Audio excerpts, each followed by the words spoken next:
should we tackle Judgment Day? Because that kind of has ended. Yeah, somewhat now. let's do Judgment Day. Okay. Are you caught up with it?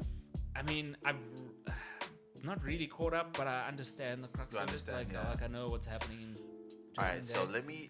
I wouldn't say I've tapped out of it. I Okay. just feel like, yo, Yeah. No. All right. So let me break this down quickly. So, I think going into this, I was fatigued. Event fatigued. Yeah, Because okay. like if you look at it, we had Inferno, which is a 4-issue from Jonathan Hickman, December, Jan. oh yeah, Inferno, yeah, sorry. Straight after that, Inferno we was got 10 wild. lives, 10 deaths of Yeah. Wolverine, Which which, and then I'll bring up a fact up now, and then we got this, which is the big summer event, which is fine. But so now the A.X.E Judgment Day was kind of marketed as, oh, Eternals are going after the X-Men or the mutants because they are deviants. Yeah, sorry, they have to deviants. be Yeah. judged because also they've been resurrecting each other. Kind It's of like- thing, yeah. So this new resurrection is like what's make them now they eternal, now they deviants. So okay, fine. Chill, like it was My- something that we could enjoy. Exactly, We were yeah. I like, mean, it's an "Ooh, X-Men." Someone's challenging the X-Men. Exactly, and I'm kind of like I'm all in on this Krakoa era. So, I mean, initially the event kicked off. It's like, oh, okay, cool. It's not too bad. It's fine. What? Goodness. Sorry. So the conclusion of this, Yeah. I read issue 6. I haven't read the Omega issue. I'm just like, oh my goodness. This is What is the not Omega an. issue? Eh? What is the Omega issue? It's like just dealing with the after kind of thing. You Okay. know, that's how you got the day before. What is the cover? Sorry, I'm just trying to. No, I think it's Icarus and Oh, okay, yeah. I've seen yeah, it. they're that's like fine. falling or Yep. something. So it's not I really. don't know if I'll pick up the Omega. No, Anyway, I'll pick it up because I have You- OCD and yeah, I finish need the to run. complete that. Yeah.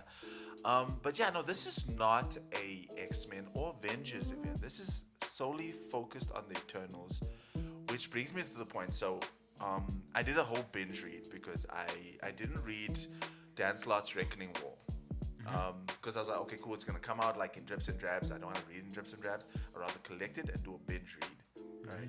That was the event that Dan Slott's been building up to, I think, since 2007 or something.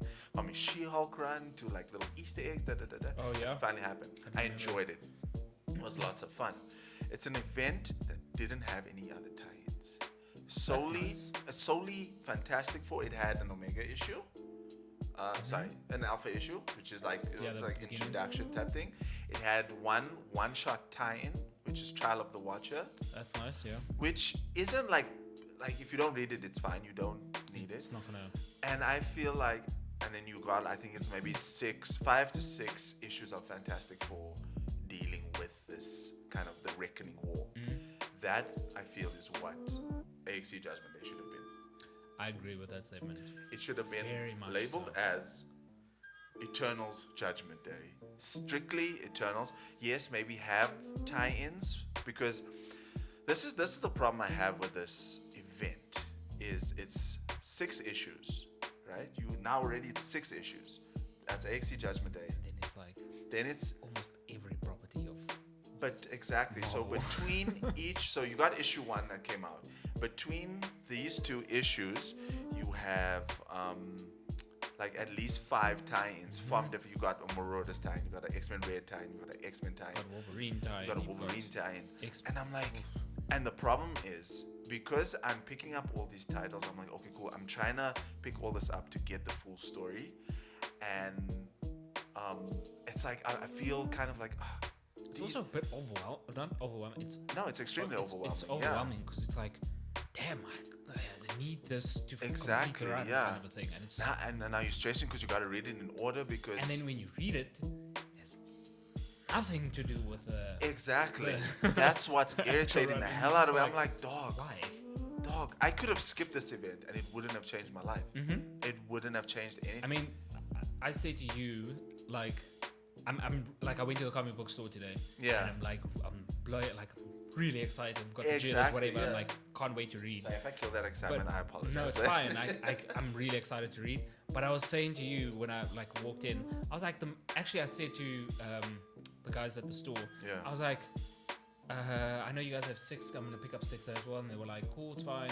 And then I was like, are you sure that 6 is the last run? And he was like, yeah, I'd probably say at the end. I was like, thank God. That Yeah. Last. Because like it tired me out to a point Yeah. where I'm like, there's so many events, but there's still like 300 other things happening. But Exactly, the reason yeah. I picked up the run was because I'm the guy that can't say no to a Mark Brooks cover.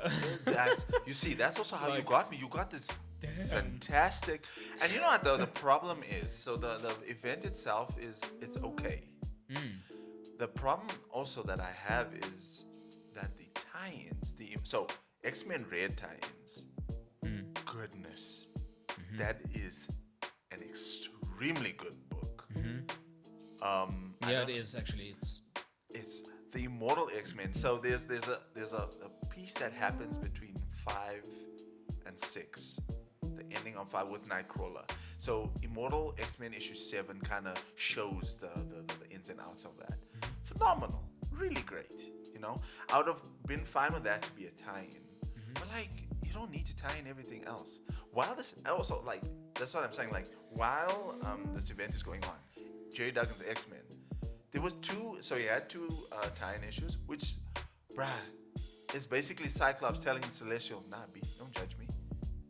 Don't make me come back here. That was it. That was the entire, like, that was the that was the crux That was of the that whole issue. I was like, That's dog, nonsense. really? Now, while this event is still going on, another 2 issues came out where Jerry Duggan is dealing with Children of the Vault. Nothing to do. The event's still going on. Nothing to do with the event. 1,000 times better. 1,000 times better.